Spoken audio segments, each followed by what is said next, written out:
देशामध्ये सुवर्णनगरी म्हणून ओळख असलेल्या जळगावच्या सराफ बाजारामध्ये गेल्या 3 महिन्यांपासून सोने आणि चांदीचे दर जे आहेत ते मोठ्या प्रमाणावर घसरत असून स्थिर असल्याचं आपल्याला पाहायला मिळत आहे।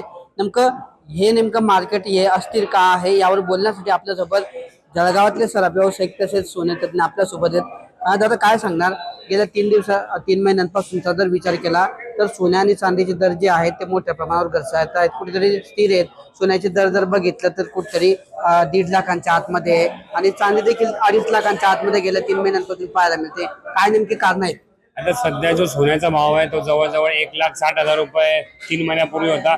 पण रशिया, अमेरिका आणि इराणचं जे युद्ध सुरू झालं होतं त्याच्यामुळे सातत्याने सोन्याचे भाव 1,60,000 पासून 1,45 पर्यंत आले होते, 1,40 पर्यंत गेले होते। नंतर कुठेतरी दोघं देशांमध्ये संधी वार्ताच्या गोष्टी व्हायच्या, पण ते परत मग ते पीस टॉक्स हे फेल व्हायचे। कुठेतरी युद्ध थांबणं आणि युद्ध परत सुरू होणं हे सोन्यावरती सोन्याला अनस्टेबल ठेवायचं खूप मोठं कारण ठरलं होतं। कारण की जसं जसं युद्ध वाढत होतं तर तसे असे ऑइलचे प्राइसेस सातत्याने हे वाढत होते। ऑइलचे प्राइसेस वाढले म्हणजे सोन्याची इन्व्हेस्टमेंट जी आहे ही थेट सोन्यामधून निघून बाकी जे गेनिंग कमोडिटीज आहे त्याच्यात गेली होती। पण सातत्याने जेव्हा युद्ध थांबतं तेव्हा परत सोन्यामध्ये इन्व्हेस्टमेंट वाढते। कुठेतरी युद्ध हे सर्वात मोठं कारण आहे, पण आता हे युद्ध लांब काळापासून युद्ध चालू आहे, त्यामुळे सध्या इन्व्हेस्टर्सने सोन्यावरतून डायरेक्ट इन्व्हेस्टमेंट ही जास्त प्रमाणात बाहेर काढलेली आहे। गोल्ड ETF जे आहे हे मोठ्या प्रमाणात सेलिंग झालेली आहे सोन्यामध्ये, युरोपमध्ये, अमेरिकेमध्ये। आणि दुसरीकडे डॉलर इंडेक्स ही सातत्याने वाढतोय। कुठेतरी महागाई वाढल्यामुळे डॉलर इंडेक्स वाढतोय। इंटरेस्ट रेट्स आता मागील वर्षापासून चालू होतं की 2026 मध्ये 2 वेळा इंटरेस्ट रेट हे कमी होतील, पण या वर्षी उलट महागाई वाढल्यामुळे इंटरेस्ट रेट मध्ये असं ठरलं होतं की इंटरेस्ट रेट कमी व्हायची जागी इंटरेस्ट रेट वाढायची शक्यता होती।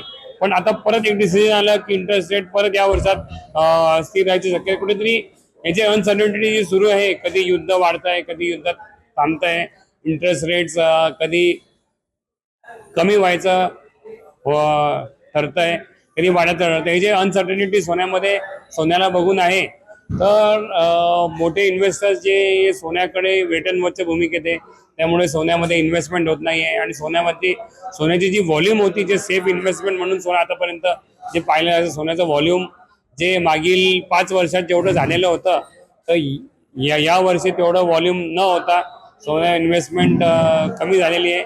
त्यामुळे सोनं सध्या स्टेबल आहे। कुठेतरी 1,40 ते 1,45 मध्ये मागील 1 महिन्यापासून सोनं फिरत आहे।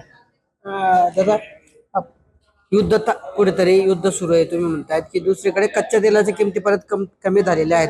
पुढच्या काळामध्ये सोने आणि चांदीकडे ग्राहक कशा पद्धतीने अपॉर्च्युनिटी म्हणून बघू शकता, कारण भाव आता कमी आहे, तर ग्राहकांचा कसा परिणाम या ठिकाणी पाहायला मिळतोय? पुढच्या काळामध्ये काय परिस्थिती असू शकते? आता हा जो 1,40,000चा भाव आहे हा खूप हेल्दी भाव आहे, कारण की आपण बघितलं तर सोनं जानेवारीमध्ये 1,80 पर्यंत जाऊन आलेलं होतं।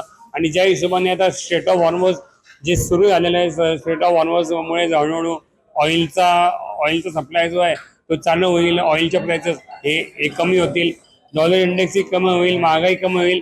हे सर्व कमी झाल्यावरती ऑफकोर्स ही इन्व्हेस्टमेंट जी सोन्यामधून जी बाहेर गेलेली होती ही हेल्दी भावात येईल। आणि सोन्याची जी चायनाने ऑलरेडी सोन्यामध्ये भरपूर बाईंग सुरू केलेली आहे। हळूहळू जे मोठे मोठे बँक्स आहे, सेंट्रल बँक्स, त्यांनी सोन्याचे जे बाईंग टार्गेट्स आहे हेही वाढवले की या वर्षात गोल्ड अक्युमुलेशन जास्त व्हायची शक्यता आहे। तर कुठेतरी 1,40,000चा भाव आहे हा जागतिक स्तरावर म्हणा की लोकल स्तरावर म्हणा हा खूप हेल्दी भाव आहे। आणि ग्राहकांनी तर या भावाचा संधी घेणं चालू केलेलं आहे। तर ऑफकोर्स जर युद्ध पूर्णपणे थांबलं तर सोन्याचे भाव परत 1,60 1,70 पर्यंत याची शक्यता आहे। तर अशा पद्धतीने एकंदरीतच जागतिक पातळीवर अमेरिका आणि इराण यांच्यात सुरू असलेलं युद्ध असेल किंवा फेडरल बँकेचं व्याजदर असेल किंवा कच्च्या तेलाच्या किमतींवर झालेला परिणाम असेल, या सर्व आंतरराष्ट्रीय घडामोडींचा परिणाम जो आहे एकंदरीतच सोन्या आणि चांदीच्या दरावर झालेला आहे। आणि त्याचमुळे जे आहे गेल्या 3 महिन्यांपासून सोन्या आणि चांदीचे दर जे आहेत जळगावच्या बाजारामध्ये स्थिर असल्याचे पाहायला मिळत आहे. सोनं जे आहे गेल्या 3 महिन्यांपासून 1.5 लाखांच्या आत असल्याचे पाहायला मिळत आहे, तर चांदी देखील जी आहे 2.5 लाखांच्या आतमध्ये असल्याचे पाहायला मिळत आहे. भविष्यामध्ये जर युद्ध कायमचं थांबलं आणि कच्च्या तेलाच्या किमती कमी झाल्यामुळे आता कच्च्या तेलाचा पुरवठा जर पूर्ववत सुरू झाला तर आगामी काळामध्ये पुन्हा सोन्यामध्ये गुंतवणूक वाढू शकते आणि याचाच परिणाम जे आहे पुढच्या काळामध्ये सोन्याचे दर किंवा चांदीचे दर हे पुन्हा वाढू शकतात असा अंदाज या ठिकाणी सराफ व्यावसायिकांनी व्यक्त केला आहे. किशोर पाटील, TV9 मराठी, जळगाव.